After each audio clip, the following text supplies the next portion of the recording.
নতুবা আমরা সকলেই শহীদ হয়ে যাব, আমরা কেউ মদিনায় ফিরে যাব না। এই মর্মে কে কে রাজি আছো? হাত রেখে বায়াত করো।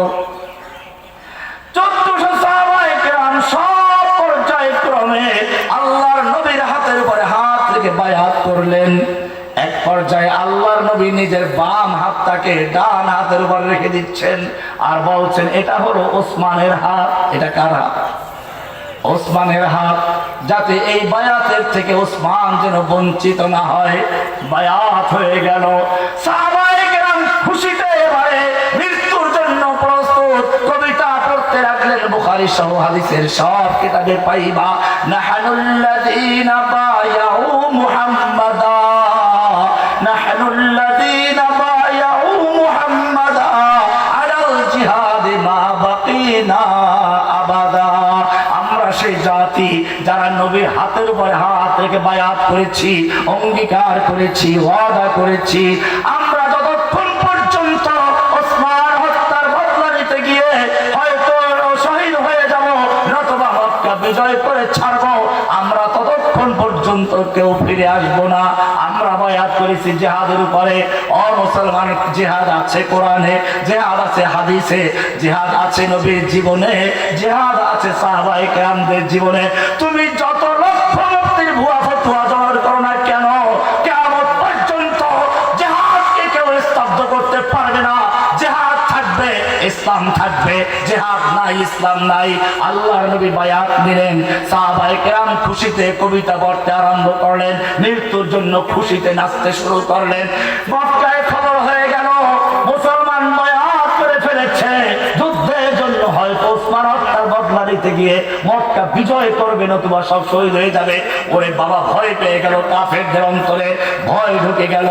ও মুসলিম, তোমাদেরকে আজকে আমি বলি, যদি বাংলার জমিনে ঐক্যবদ্ধ ভাবে একটা এরকম বায়াত হতো, তাহলে জেনে রাখো এই লেংটি পরা হিন্দু ইসকন এদের এত বড় সাহস হতো না।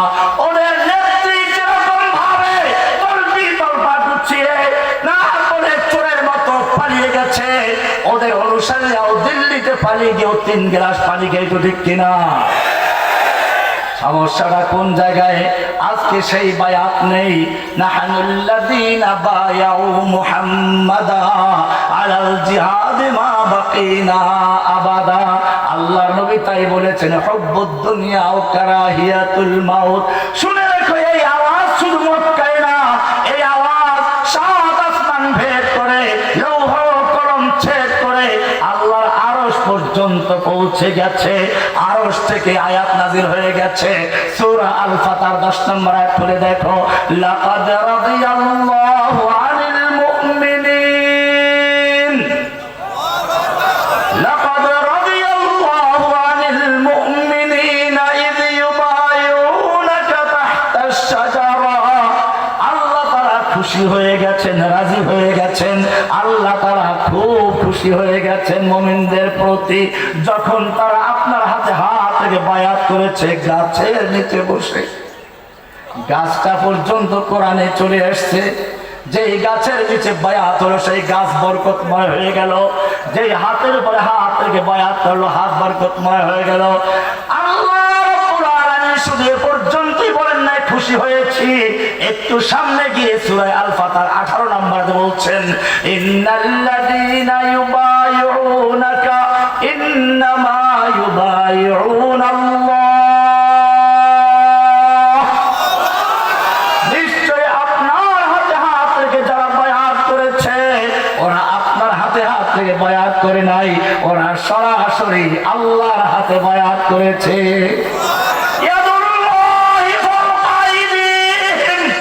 তাদের হাতের উপরে স্বয়ং আল্লাহর হাত ছিল। জোরে বলুন লিল্লাহি তাকবীর, লিল্লাহি তাকবীর। কার হাতে বায়াত হলো? কার হাতে? আল্লাহর হাতে বায়াত হলো। বোঝা গেল বায়াত আছে, সবই ঠিক আছে, কিন্তু বায়াতটা কোন কাজে ব্যবহার হচ্ছে? আজকে যদি মুসলিম উম্মাহ ঐক্যবদ্ধভাবে এরকম একটা বায়াত করত, জেনে রাখো ফেরাউন যত চেষ্টা করবে মুসলিমদের বিভক্ত করার জন্য, ইংরেজ থেকে শুরু হয়েছে, ফেরাউন থেকে শুরু হয়েছে, যুগে যুগে ফেরাউনদের নাম পরিবর্তন হয়েছে। করেছে। কোন যুগে ফেরাউন এসেছে ফেরাউন নাম ধরে, মুসা এসে তার বিরুদ্ধে। কোন যুগে ফেরাউন এসেছে নমরুদের রূপ ধরে, মুসা এসেছে ইব্রাহিমের সূরত ধরে। কোন যুগে ফেরাউন এসেছে আবু জাহেল আবু লাহাবদের সূরত ধরে। সত্য আগমন করেছে মুহাম্মদুর রাসূলুল্লাহর রূপ ধরে। কোন যুগে বাতিল এসেছে এই তাতারীদের সূরত ধরে। হক এসেছে ইমাম ইবনে তাইমিয়ার সূরত ধরে। কোন সময় বাতিল আগমন করেছিল খলকে কোরআনের ফিতনা নিয়ে, সত্য আগমন করেছিল ইমাম আহমদ ইবনে হাম্বলের রূপ ধরে। যখন ভারতবর্ষে বাতিল আগমন করেছিল ইংরেজদের রূপ ধারণ করে, তখন শাহ ওলিউল্লাহ মুহাদ্দিস দেহলভী, শাহ আব্দুল আজিজ রাহমাতুল্লাহ আলাইহি দারুল হরব ঘোষণা করে ভারতের ভিতরে যুদ্ধের এলান করে দিয়েছেন। ওলামায়ে দাওন যুদ্ধ করেছে, কাসিম নানুতুবি যুদ্ধ করেছে, হাজী ইমদাদুল্লাহ মুহাজির মক্কি যুদ্ধ করেছে, রশিদ আহমদ গঙ্গোহী যুদ্ধ করেছেন, হাফেজ জমির শহীদ হয়েছেন, শহীদ আহমদ নবী শহীদ হয়েছেন। যুদ্ধ করতে করতে এই পর্যন্ত বাংলাদেশ পর্যন্ত আসলো। দুশমনরা সব একই কাজ করেছে, মুসলিমদেরকে বিভিন্ন দলে দলে বিভক্ত করেছে। সূরা কসাসের শুরুতে পড়ুন, ইন্না ফিরআউনা আলা ফিল আরদ। আল্লাহ রাব্বুল আলামিন বলছেন ফিরআউন তার মিশর ভূখণ্ডের একচ্ছত্র ক্ষমতার মালিক বনে গিয়েছিল। এমনকি এই ফিরআউনের কথা ছাড়া কেউ কোনো কাজ করতে পারতো না। দেখেন না লেডি ফিরআউন সে একই কাজ করেছে। তার কথা ছাড়া একটা ইউনিয়ন পরিষদের মেম্বার চেয়ারম্যান পর্যন্ত প্রার্থী হতে পারতো না। একটা ধর্ষণের বিচার হতে হলো ওই লেডি ফিরআউনের পরামর্শ লাগতো।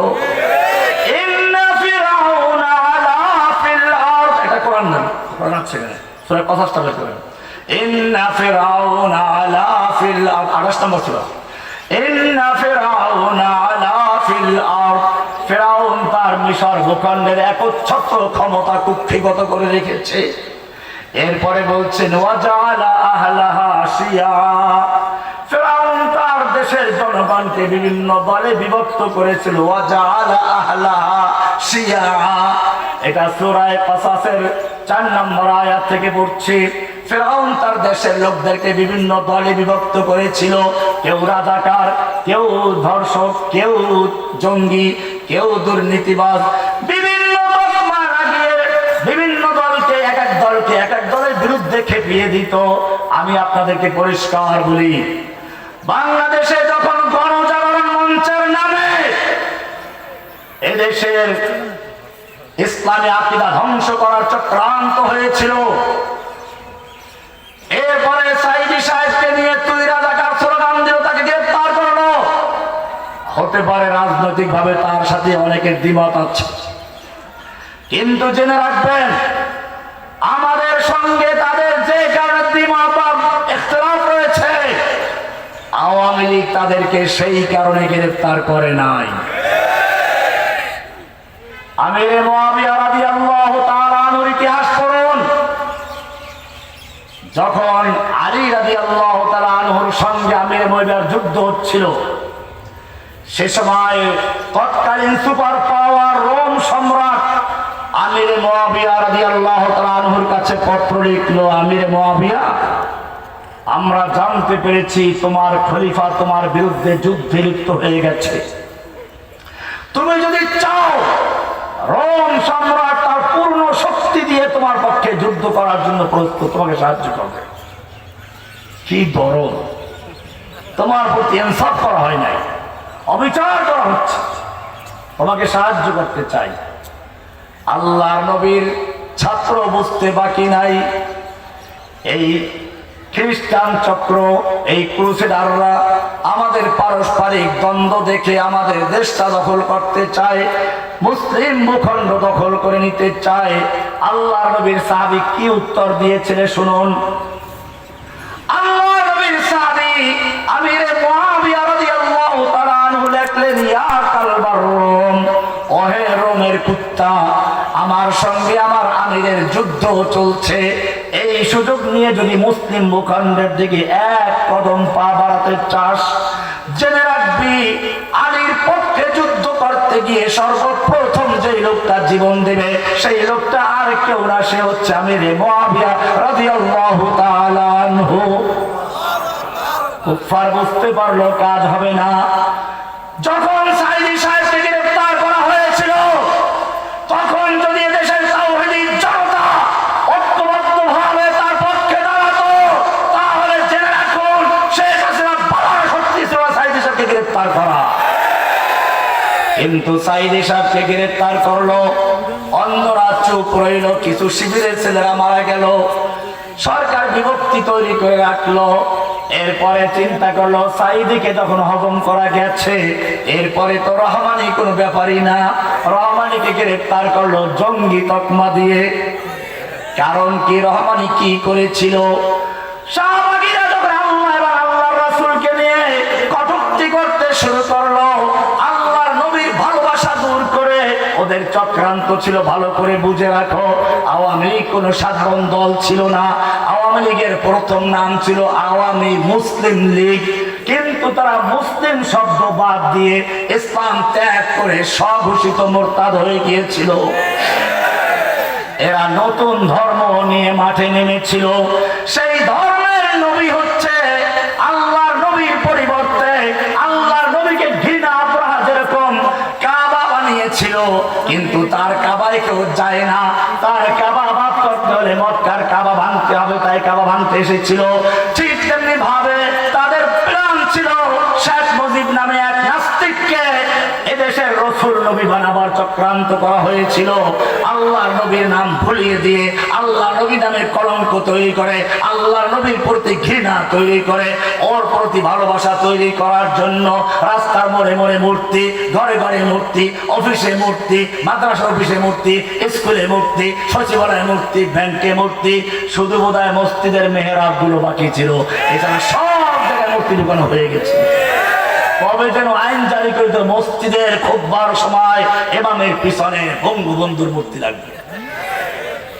ওদের কালেমা ছিল লা ইলাহা ইল্লাল্লাহ, মুসলিমদের কালেমা। তার পরিবর্তে তারা কালেমা তৈরি করলো জয় বাংলা। এই কারণে আল্লাহু আকবার স্লোগান তাদের কাছে ভালো লাগে নাই। আল্লাহু আকবার ধ্বনিবদ্ধ করার চক্রান্ত করলো, তার পরিবর্তে জয় বাংলাকে রাষ্ট্রীয় স্লোগান হিসেবে তৈরি করেছিল, ঠিক কিনা? জয় বাংলা কোনো সাধারণ স্লোগান ছিল না, এটা ছিল ওদের কালেমায়ে তাওহীদ, কালেমায়ে তয়্যিবা, মুসলিমের কালেমায়ে তয়্যিবা লা ইলাহা। ওদের কালেমা জয় বাংলা, মুসলিমের রিসালাতের কালেমা মুহাম্মাদুর রাসূলুল্লাহ, ওদের রিসালাতের কালেমা হচ্ছে জয় বঙ্গবন্ধু। বিষয় ক্লিয়ার? এটা কোনো মন গড়া কথা না, এটাই পরিষ্কার। সেই কারণে তারা আল্লাহর নবীর বিরুদ্ধে, আল্লাহর নবীকে ঘৃণিত করার জন্য গভীর চক্রান্তে লিপ্ত হয়েছিল। ওয়াজালা আহলাহা শিয়া, বিভিন্ন তকমা লাগিয়ে দিল।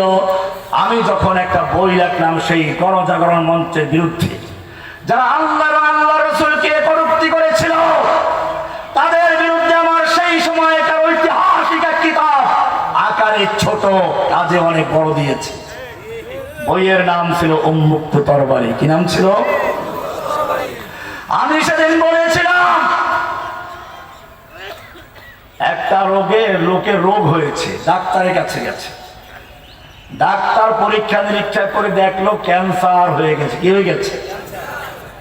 এটা কেটে ফেলতে হবে, এটা না কাটলে ক্যান্সার আরো ছড়াবে। রোগীকে বললো বাড়ি যাও, তোমার অপারেশন লাগবে, এই অঙ্গটা কেটে ফেলে দিতে হবে, 1 লক্ষ টাকা লাগবে। লোকটা বাড়ি গেল, গরু বিক্রি করলো, জমি বিক্রি করলো, 1 লাখ টাকা জোগাড় করলো। মসজিদের হুজুরকে একটু দোয়াও করাইলো। এরপরে 1 লাখ টাকা নিয়ে আসলো, ডাক্তার তার অপারেশন রুমে নিয়ে গেল, লোকটার হাতটা কেটে ফেলে দিল। আজ পর্যন্ত কেউ ওকে আপত্তি করেছিল? ডাক্তার কেন তার রুমের ভিতরে একজন লোকের হাত কেটে ফেললো? না, রোগী আপত্তি করে নাই, জনগণ আপত্তি করে না, বরং টাকা দেয় উল্টা। তার জন্য দোয়া করার জন্য ভালো করে কাটতে পারে, কারণ এটা সবাই জানে এটা ক্যান্সার হয়ে গেছে। এই অংশ কেটে না ফেললে বাকি অংশকেও পচন ধরবে, বাঁচানো যাবে না। এটা যদি বুঝে থাকো, বাংলাদেশের দেহের ভিতরে কিন্তু ক্যান্সার ঢুকেছিল। আল্লাহর নবীকে কটূক্তি করে এ তো আছি, ওটাই ওরা চায়।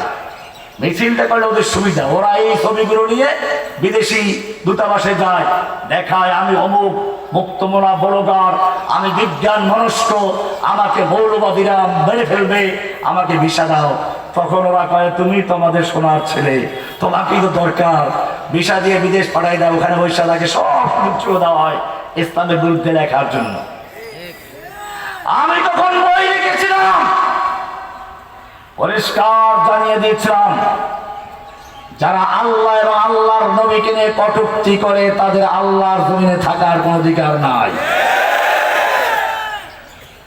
তোমার বাবাকে গালি দিলে তুমি আইন করেছ, প্রথমবার গালি দিলে 14 বছরের সাজা, দ্বিতীয়বার যদি একই অপরাধ করে তাহলে যাবজ্জীবন সাজা।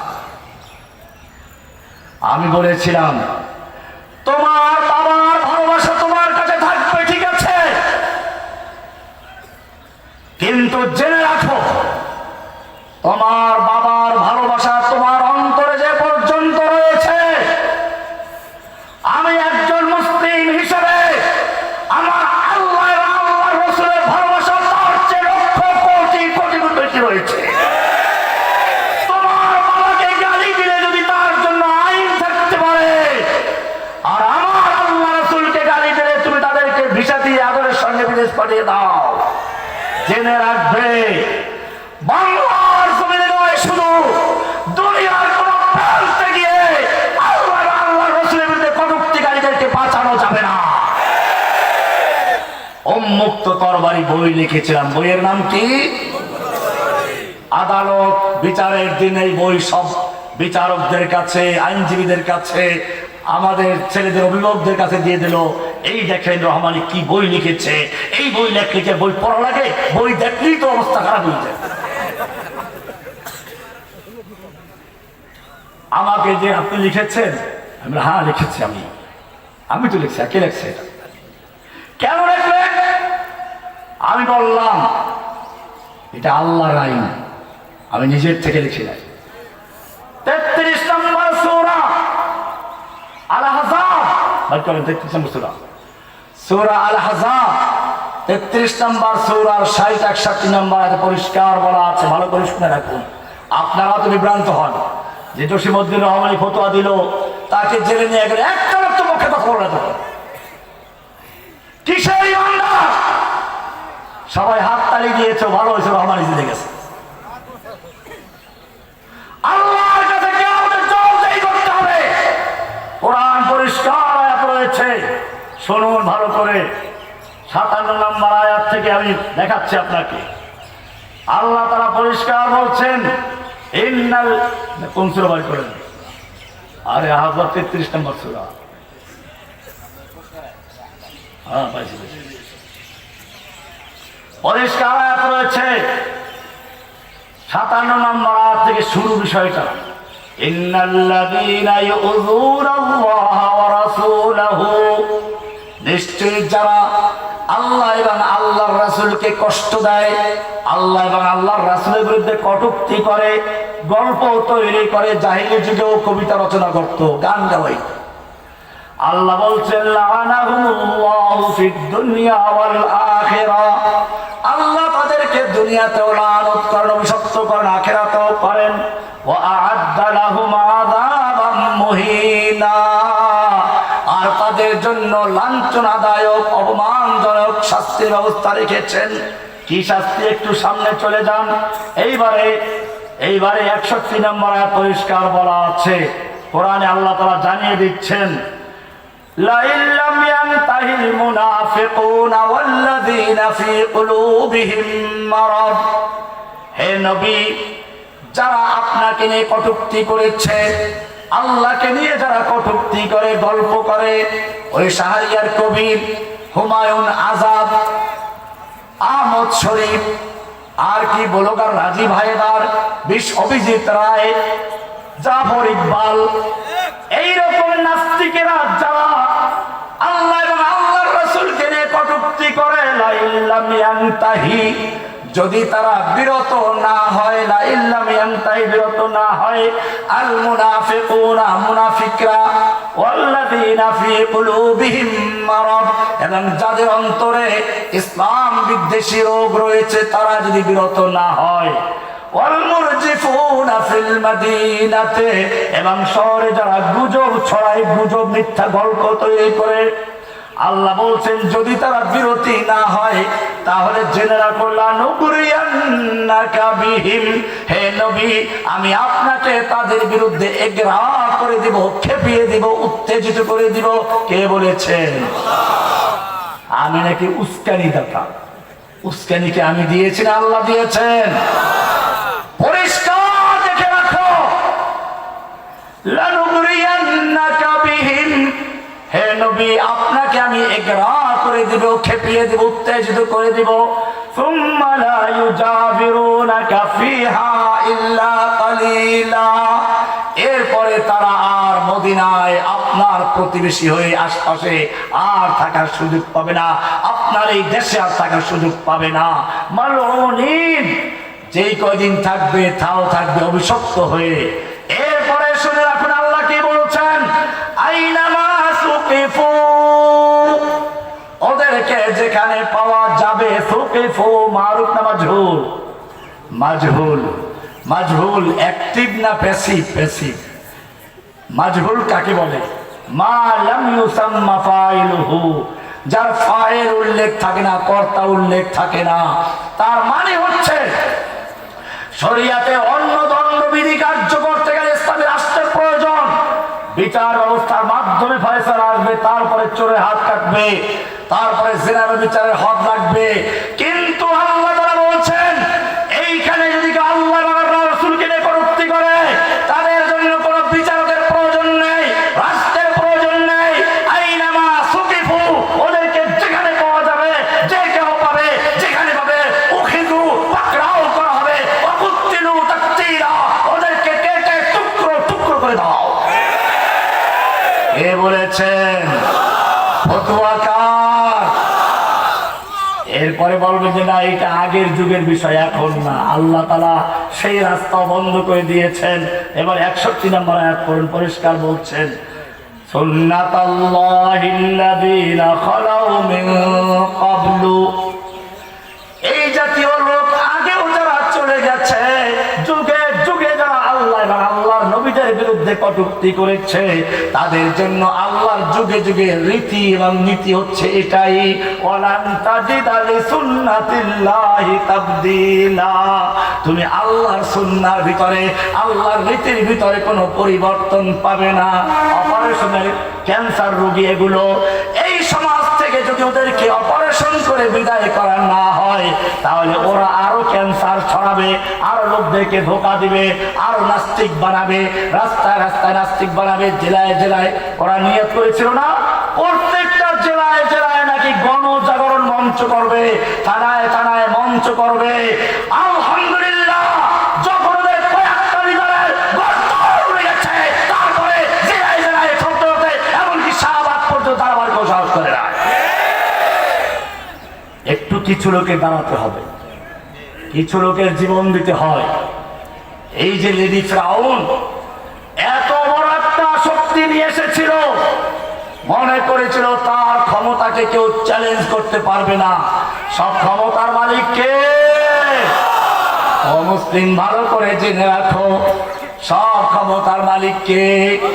নাকি নরেন্দ্র মোদী, না আমেরিকা, না রাশিয়া, না চায়না? তোমার ক্ষমতার মালিক কে?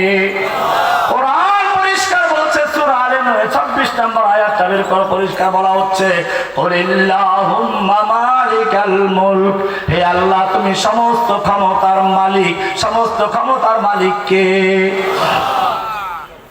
সূরা আলে ইমরানের 26 নম্বর, সমস্ত ক্ষমতার মালিক কে? তুতিল মুলকা মান তাশাউ, তুমি যাকে ইচ্ছা তাকে ক্ষমতা দান করো। ক্ষমতা দেওয়ার মালিক কে? ক্ষমতা দেওয়ার মালিক কে? ওয়াতানজিউল মুলকা মিম্মান তাশাউ, আর তুমি যার থেকে ইচ্ছা ক্ষমতা ছিনিয়ে নাও। ক্ষমতা ছিনিয়ে নেওয়ার মালিকও কে? দেখেন না কি সুন্দর দামি দামি খাবার, কমপক্ষে 100 পদের খাবার রান্না করে তৈরি করে রেখেছে, মজা করে খাবে আর পরের দিন ছাত্রদেরকে পিটাবে, গুলি করবে।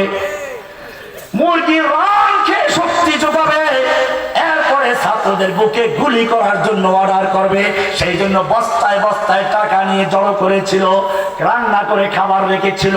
যেই লোকটা বলেছিল কয় যে খেজুরের পরিবর্তে বড়ই দিয়ে ইফতার করা যায়, বেগুনির পরিবর্তে মিষ্টি কুমড়ার বেগুনি তৈরি করে খাও, উনি আবার পেঁয়াজ ছাড়াও রান্না করে খান।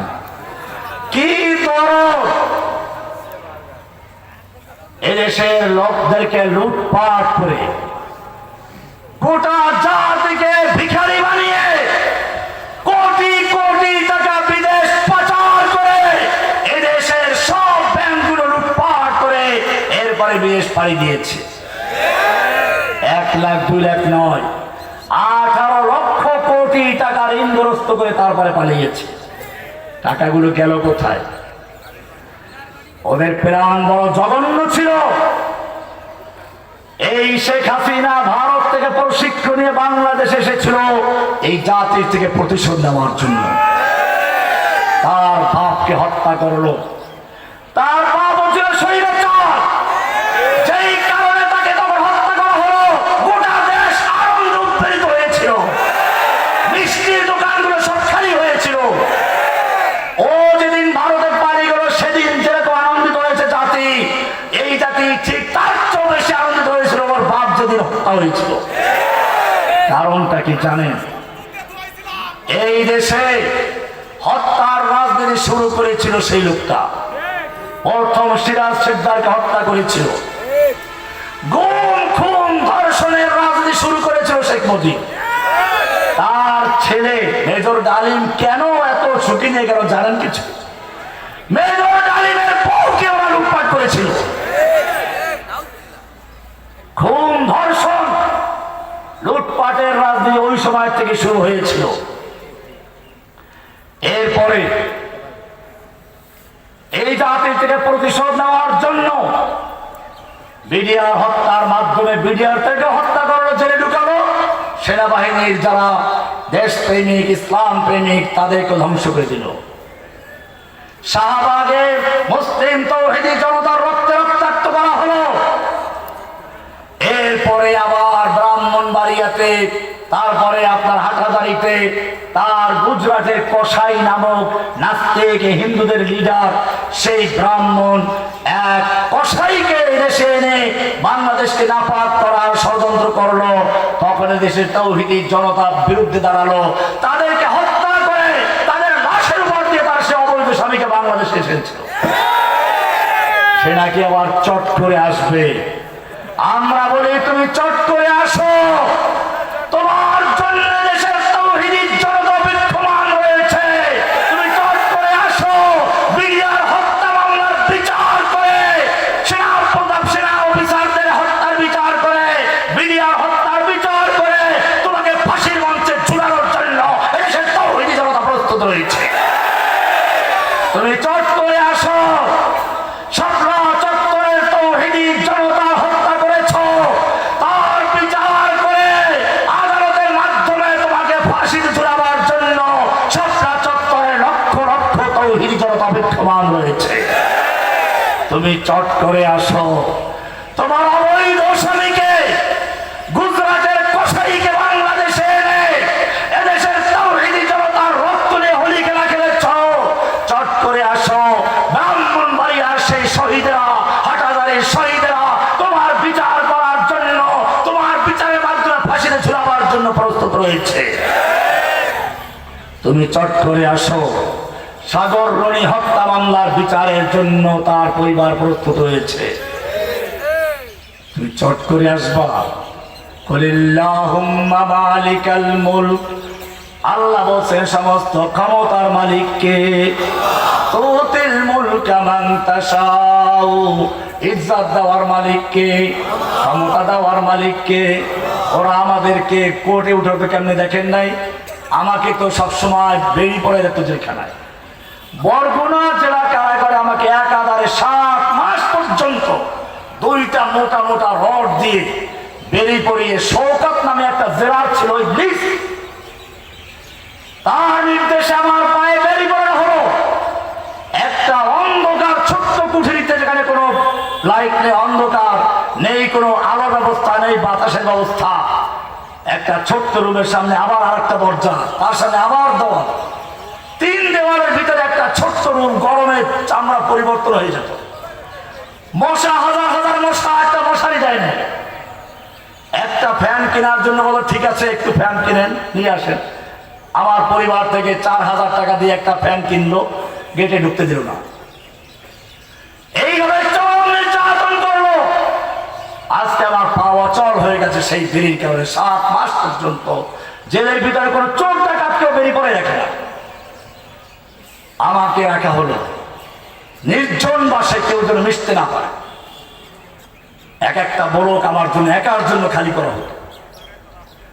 কোর্টে উঠানো হতো, মাথায় হেলমেট, শরীরে বুলেট প্রুফ জ্যাকেট, হাতে হ্যান্ডকাপ, পায়ে বেরি। দেখেন নাই? না দেখলে দেখে নিন, নেটে এখনো ছবিগুলো আছে। আমাকে পুরো দুনিয়ার কাছে ওরা সন্ত্রাসী, জঙ্গি আখ্যায়িত করার চেষ্টা করেছে। কেন জানেন? ওরা বুঝতে পেরেছে বিভিন্ন জন বিভিন্ন লাইনে কাজ করে। আমি কাউকে ছোট করছি না, ইসলামের অবদান সকলেরই আছে। আমি সকলকে বলবো, খবরদার, কাউকে নিয়ে বেশি বাড়াবাড়ি দরকার নেই। আমাকে নিয়ে যারা বেশি বাড়াবাড়ি করে তাদেরকেও বলছি, ওলামায়ে কেরামদের প্রত্যেকের এক এক জায়গায় অবদান আছে। ওই যে অন্ধের হাতি দেখা, কেউ পিঠে হাত দিল, কেউ পায়ে হাত দিল, কেউ সুরে হাত দিল। ঠিক ওলামায়ে কেরামদের কেউ মাদ্রাসায় পড়ে ইসলামের জিহাদের ভূমিকা পালন করছেন। মুয়াজ্জিন আযান দিয়ে, ইমাম খুতবা দিয়ে, বক্তারা ওয়াজের মাহফিলে, অনেকে আবার ওয়াজ মাহফিলকে আবার তুচ্ছ-তাচ্ছিল্য করছেন। জেনে রাখুন, বাংলাদেশের বুকে প্রতিটা গ্রামে গ্রামে ওয়াজ মাহফিল হয় বলে এখন পর্যন্ত কিছুটা হলো যুবকদের মধ্যে তাওহীদের চেতনা আবার তৈরি হয়েছে। নাস্তিকবাদী জাগরণ তৈরি করার চক্রান্ত হয়েছিল। আমি মনে করি তার বিরুদ্ধে তৃণমূল পর্যায়ে থেকে যে বিরোধিতা এসেছে, 2টা কারণ। একটা হচ্ছে প্রতিদিন শুক্রবার মসজিদের খতিব সাহেব মুসল্লিদেরকে উদ্দেশ্য করে কিছু বয়ান করেন। আর একটা হচ্ছে এই শীতের মৌসুমে এলে প্রত্যেকটা গ্রামে গঞ্জে মহল্লায় এদেশে ওয়াজ মাহফিল হয়। এই ওয়াজ মাহফিলকে যারা তুচ্ছ তাচ্ছিল্য করো, ছোট করে দেখো, কিছু আধুনিক আবার দিন শিক্ষিত আছে, এরা মনে করে এইসব মাহফিল দিয়ে কি হবে।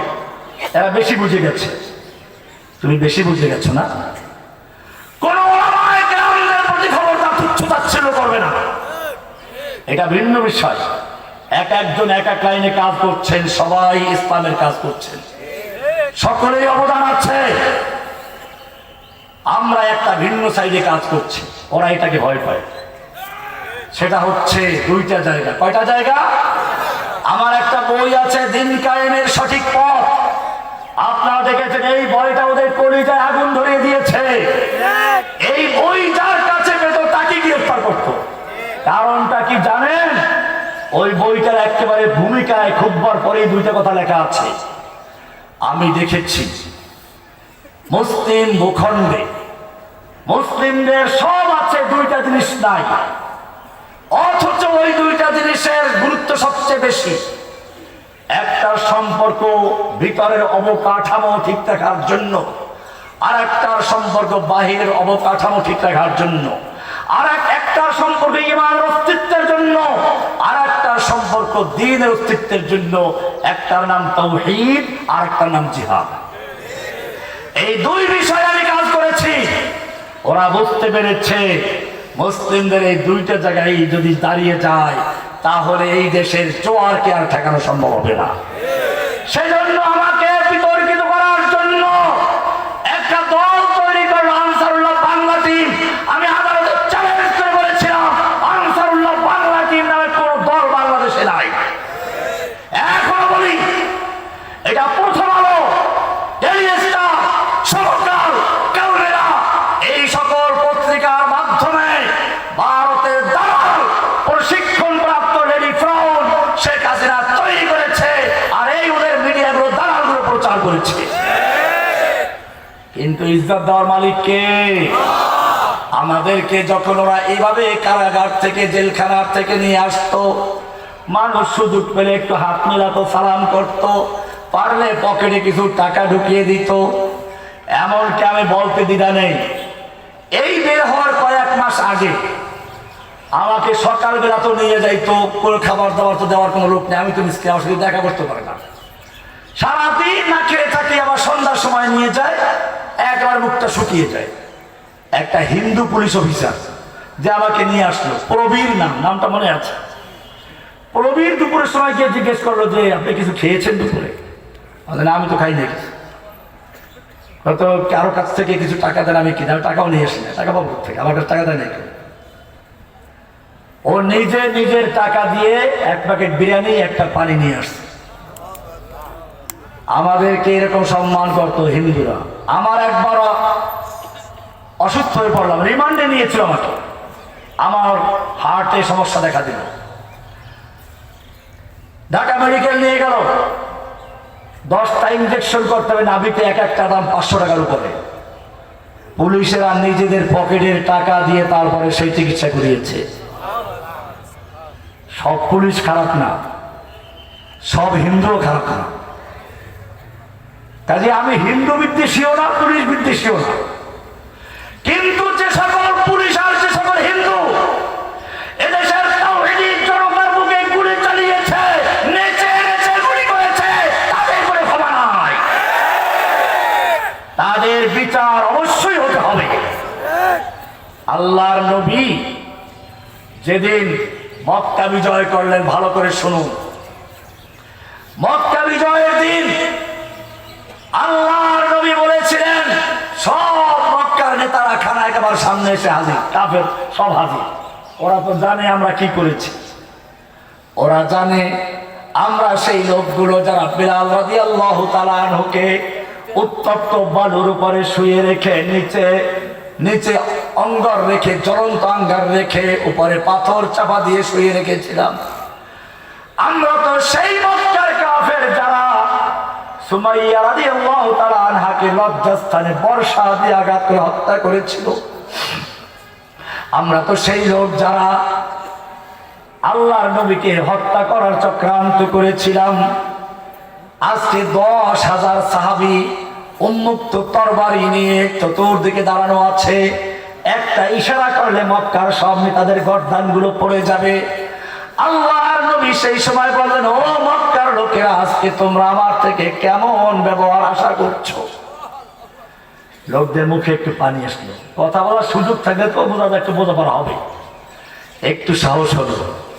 মক্কার নেতারা বলল, আমরা একজন উত্তম ভ্রাতার থেকে উত্তম চাচা, আপনি আমাদের চাচা, আপনি আমাদের ভাই, আপনি আমাদের বড় ভাই, আপনার সঙ্গে আমরা বেয়াদবি করেছি, কিন্তু আপনার থেকে আমরা উত্তম ভাইয়ের যে বিনিময় হয়, ব্যবহার হয়, সেটা চাচ্ছি।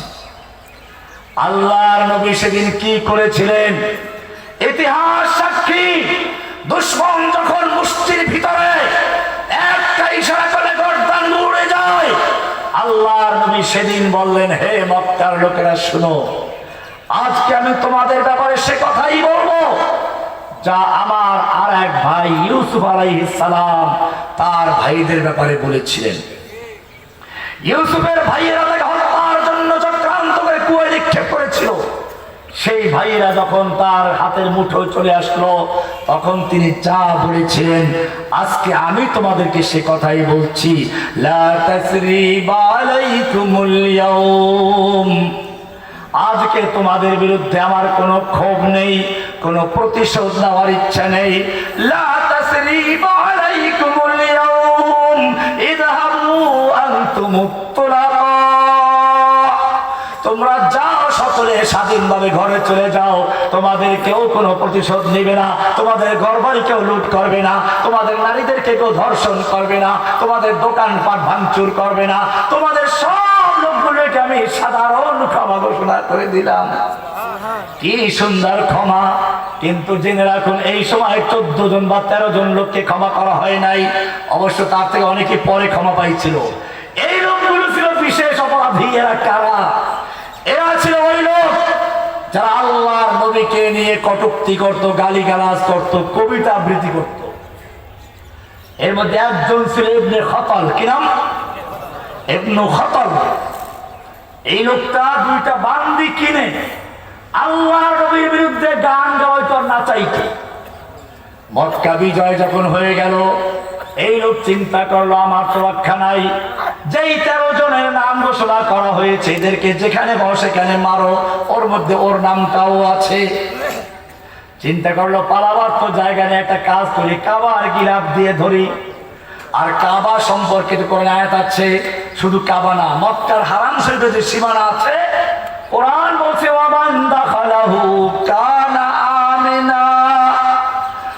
মক্কার হারামের সীমানার মধ্যে যে কেউ প্রবেশ করবে, সেই মানুষ হোক, গরু হোক, ছাগল হোক, মশা হোক, মাছি হোক, সব নিরাপত্তা পেয়ে যাবে, কাউকে মারা যাবে না। ওয়ামান দাখালাহু কানা আমিনা। এই চিন্তা করে লোকটা গিয়ে কাবার গিলাফ ধরে ঝুলে রইল বাঁচার জন্য।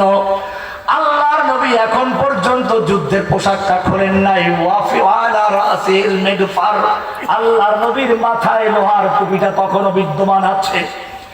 এই সময় একজন এসে বলল, ইয়া রাসূলুল্লাহ, আপনি যেই কয়েকজন লোককে ক্ষমা করেন নাই, এর মধ্যে ইবনে খতাল একজন। ইন্না ইবনে খতাল মুতাআল্লিকুন বিআসতারিল কাবা। ইবনে খতাল বাঁচার জন্য, ইবনে খতাল মুক্তি পাওয়ার জন্য কাবার গিলাফ ধরে ঝুলে আছে, কি করতে পারি? ও মুসলমান, বুখারী সহ সব কিতাব খুলে দেখো, আল্লাহর নবী পরিষ্কার করে দিলেন ফাকতুলুহু। ওই ইবনে খতালকে কাবার গিলাফ ধরে জোড়া অবস্থায় হত্যা করে দাও, গর্দানটা উড়িয়ে দাও। কারণ আল্লাহর নবীকে নিয়ে কটূক্তি যারা করবে, আল্লাহর নবীকে নিয়ে যারা গল্পগুজব করবে, তারা কাবার গিলাফ হারাম নয়, কাবা ঘরের ভিতরে গেলে নিরাপত্তা হবে না, তাকে ওখানেই কতল করে দিতে হবে।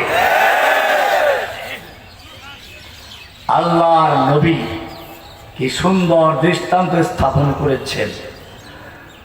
মনে রাখতে হবে, আল্লাহর দ্বীন কোন ব্যক্তির দিকে ঠেকা নয়। ইজ্জত দেওয়ার মালিক কে বলছিলাম? আমাদেরকে পাইলে লোকেরা খেদমত করত, পুলিশ পর্যন্ত আমাদের সালাম করত। হ্যাঁ, শয়তানগুলো তো ভিন্ন কথা, রিমান্ডে নিয়েছে, শাস্তি দিয়ে, তা তো আরেক দল। আমি এদের দোষ দেই না, কারণ হচ্ছে এই লেডিস রাউন্ড এদেশের মানুষদেরকে এমন একটা চরম আদর্শহীন অবস্থা নিয়ে গিয়েছিল। আপনারা জানেন, বুয়েটের মেধাবী ছাত্ররা, ওখানে যারা ভর্তি হতো সব তো মেধাবী ছাত্র। আবরার ফাহাদ নামক একজন ছাত্রকে পিটিয়ে হত্যা করেছিল কারা? শেখ হাসিনার সোনার ছেলেরা। এই ছেলেগুলো জেলে গেল, যারা আবরার ফাহাদকে হত্যা করলো তারা জেলে গেল। আমার আশপাশে কোনো লোক দেয় না, তবে বিশ্বস্ত লোক ওদের লোক দেয়। আওয়ামী লীগের লোক, কিসিনো মামলার লোক, এই ছাত্রলীগ, এই নোয়াখালী ফেনীর থেকে একদল গেছিল ছাত্রলীগ, এদেরকে আমার আশপাশে দিত, কারণ ওদের উপর আস্থা আছে, ওরা জঙ্গি হবে না। আমার কাছে গেলেই নাকি জঙ্গি দিয়ে যায়, এই জন্য কাউকে ভিড়তে দেয় না। দিল ওই আবরার ফাহাদ হত্যার আসামিদেরকে, তাও আমি 4 তলায়, ওরা 2 তলায়। আমার তো তারা লাগানো থাকে সবসময়ের জন্য, কেউ ঢুকতে পারে না। ওরা যেহেতু ছাত্রলীগের নেতা কর্মী, ওদের জন্য বাধা নেই, ওরা মাঝে মধ্যে যাইতো, হুজুরের সাথে দেখা করে আসে। গেলে পরে আমি ওদেরকে বললাম যে আর করেছে আল্লাহ কাছে তওবা করো। আল্লাহ ক্ষমা করতে পারেন কিনা? আল্লাহ বলছেন, وَإِذَا سَأَلَكَ عِبَادِي عَنِّي فَإِنِّي قَرِيبٌ। হে নবী, আপনাকে যদি আমার সম্পর্কে কেউ জিজ্ঞেস করে, আমি আল্লাহ সম্পর্কে জিজ্ঞেস করে, আমি আল্লাহ কত দূরে আছি, আমি আল্লাহ ওদের ডাক শুনি কিনা, আল্লাহ বলছেন فَإِنِّي قَرِيبٌ, আমি আল্লাহ তো তোমাদের কাছে রয়েছি। উজিবু দাওয়াতাদ দাঈ ইযা দাআনি, বান্দা যখন আমাকে ডাক দেয় আমি সঙ্গে সঙ্গে ডাকে সাড়া দেই। কে বলেছেন? ওয়ালাউ আন্নাহুম ইয যালামু আনফুসাহুম জাউকা ফাস্তাগফিরু ওয়া মান ইয়াযলিম সুআন আও মান ইয়ামাল সুআন আও ইয়াযলিম নাফসাহু। আল্লাহ বলেন, যদি কোনো ব্যক্তি অন্যায় কাজ করে অথবা নিজের উপরে জুলুম করে বসে, সুম্মা ইয়াস্তাগফিরিল্লাহ,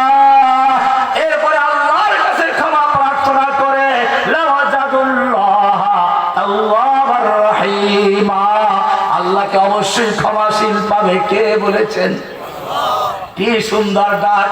ওয়ামাই ইয়ামাল সুআন আও ইয়াযলিম নাফসাহু, যে ব্যক্তি কোনো সু করে, অন্যায় আমল করে, খারাপ কাজ করে বসেছে, আবরার ফাতকে হত্যা করে বসেছে, অথবা অন্য কাউকে হত্যা করেছে শেখ হাসিনার নির্দেশে, এরপরে জেলে গেছে, এখন তওবা করেছে, আল্লাহ বুঝ দিয়েছেন, এখন আল্লাহর কাছে তওবা করছে। আল্লাহ বলেন ওয়ামাই ইয়ামাল সুআন আও ইয়াযলিম নাফসাহু, যারা অন্যায় করে বসেছে নেতানেত্রীর কারণে, নেতানেত্রীর দোষে, সহবতের কারণে, এইরকম যারা করে বসেছ, এরপরে তারা আল্লাহর কাছে ক্ষমা প্রার্থনা করছে, সুম্মা ইস্তাগফিরুল্লাহ ইয়াজিদিল্লাহ গফুরুর রহিমা, তারা অবশ্যই আল্লাহকে ক্ষমাশীল পাবে।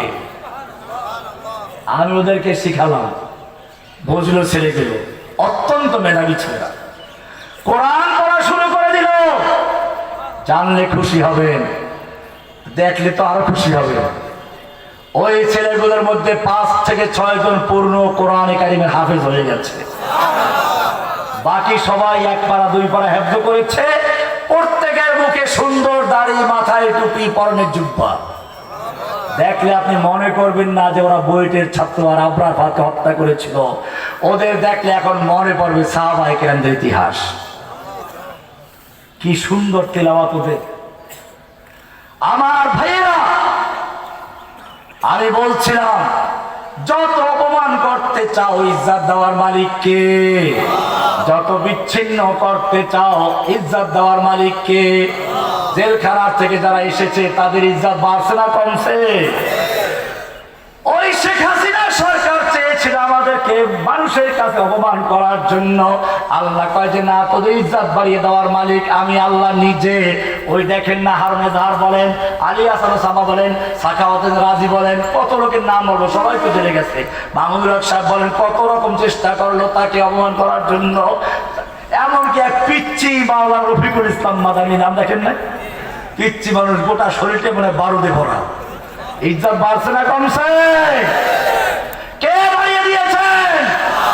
সূরা আলে ইমরানের 26 নম্বর আয়াত, তুইজ্জু মান তাশাউ, ইজ্জত দেওয়ার মালিক কে?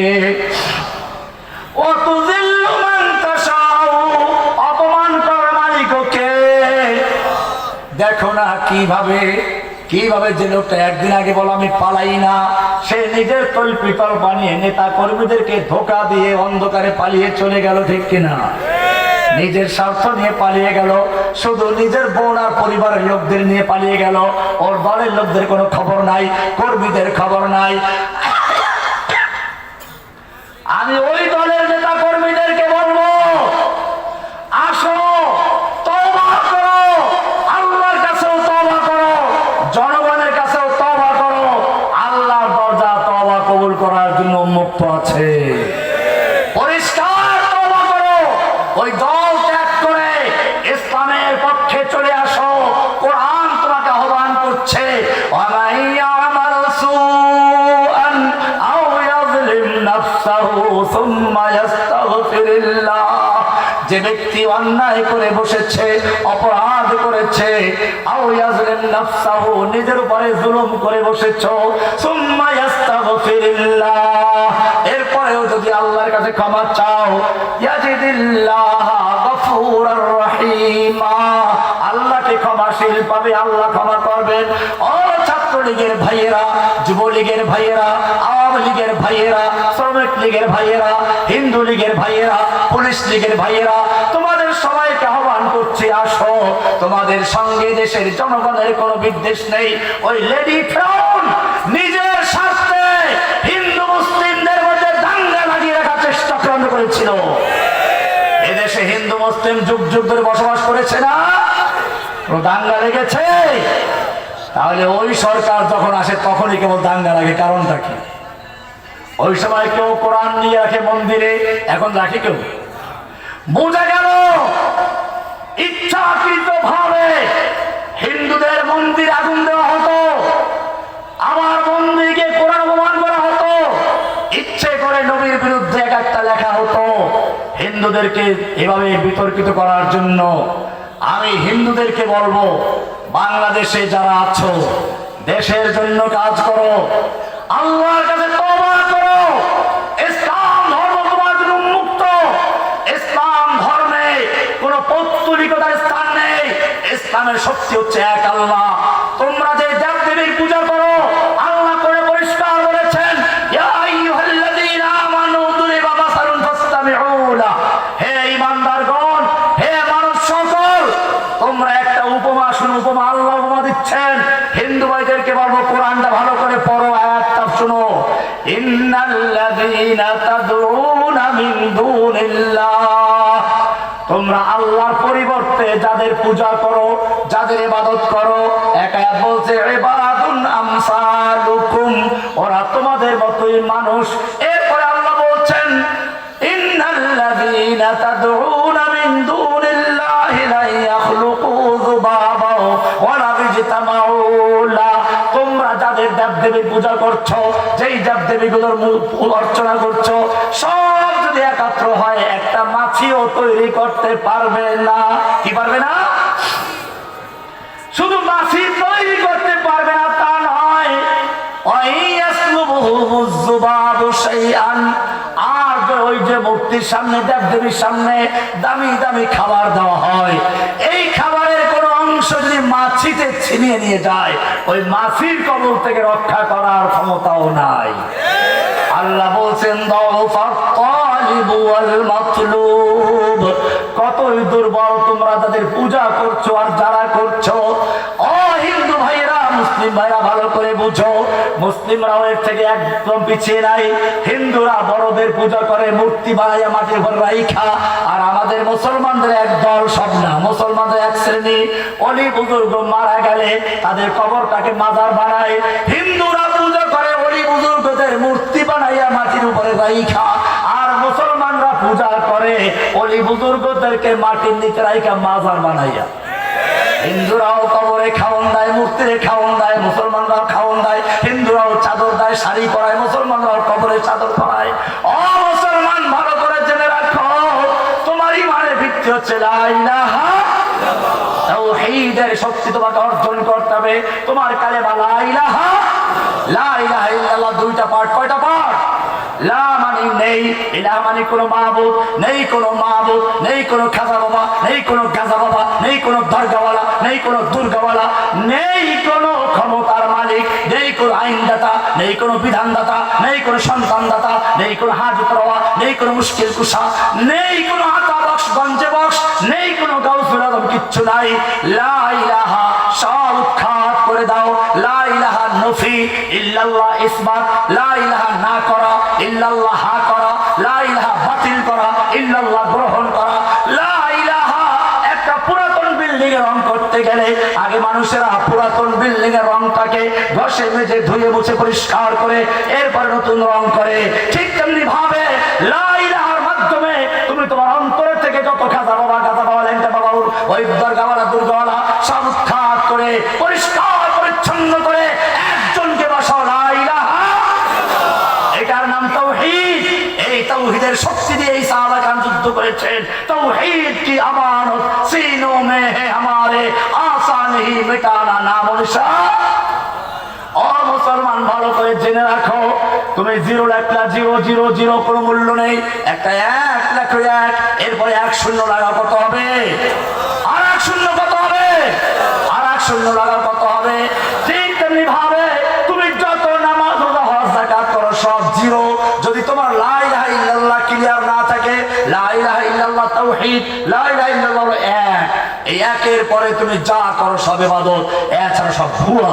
একটা লোক রাস্তায় দেখছে একটা সুন্দরী মেয়ে পছন্দ হয়ে গেছে, ধরে নিয়ে আসছে, এনে তাকে প্রথমে উযু করাইছে, গোসল করাইছে, যায় নামাজ বিছিয়ে দাঁড় করবে, নামাজ পড়ায়, রোজা রাখায়, হজ পড়ায়, কোরআন পড়ায়, তাহাজ্জুদ পড়ায়, একেবারে মক্কা মদিনায় গিয়ে হজ উমরা করাইছে, সব করাইছে, কিন্তু বিয়া করে নাই। কি করে নাই? কি করে নাই? বুঝতে পারছেন কিছু? বিয়ে করে নাই, কিন্তু কঠিন ভাবে কঠোর শরিয়া মেনে ঘর সংসার করে যাচ্ছে। এই কঠোর শরিয়া মানার কোন অর্থ আছে? আগে কি করতে হবে? বিয়া বিয়ে